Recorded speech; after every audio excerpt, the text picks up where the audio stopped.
West ইন্ডিজকে প্রথমবার টি-20 সিরিজে white wash করেছে বাংলাদেশ। ওই সিরিজে দুর্দান্ত পারফরমেন্স করেছিলেন শেখ মাহিদি হাসান। ব্যাট হাতে ৩৭ রান করার পাশাপাশি বল হাতে নিয়েছিলেন ৮ উইকেট, পেয়েছিলেন সিরিজ সেরার পুরস্কার। এবার আইসিসি র্যাঙ্কিংয়ে পেলেন সুখবর।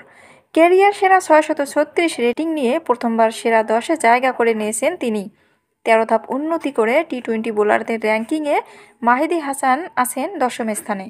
ওয়েস্ট ইন্ডিজের বিপক্ষে প্রথম ম্যাচে ১৩ রানে ৪টি, দ্বিতীয় ম্যাচে ২০ রানে ২টি ও শেষ ম্যাচে ১৩ রানে ২টি উইকেট শিকার করেন তিনি। তাসকিন আহমেদও বল হাতে সফল ছিলেন। প্রথম ম্যাচে ২৮ রানে ২ উইকেট, দ্বিতীয় ম্যাচে ১৬ রানে ৩ উইকেট আর তৃতীয় ম্যাচে ৩০ রানে নেন ২ উইকেট। তাতে ক্যারিয়ার সেরা ৬৩০ রেটিং নিয়ে ৭ ধাপ উন্নতি করে তাসকিন আছেন মাহিদির পরেই একাদশতম স্থানে। এদিকে বেশ উন্নতি করেছেন লেগ স্পিনার রিশাদ হোসেনও। তিনি ২১ ধাপ উন্নতি করে ক্যারিয়ার সেরা ৬২১ রেটিং নিয়ে বোলারদের র্যাঙ্কিংয়ে ১৭তম অবস্থানে রয়েছেন। রিশাদ তৃতীয় ম্যাচে ২১ রানে ৩টি, দ্বিতীয় ম্যাচে ১২ রানে ২টি ও প্রথম ম্যাচে ৩২ রান দিয়ে নিয়েছিলেন ১ উইকেট। আর হাসান মাহমুদ ২৩ ধাপ উন্নতি করে আছেন ২৪তম অবস্থানে।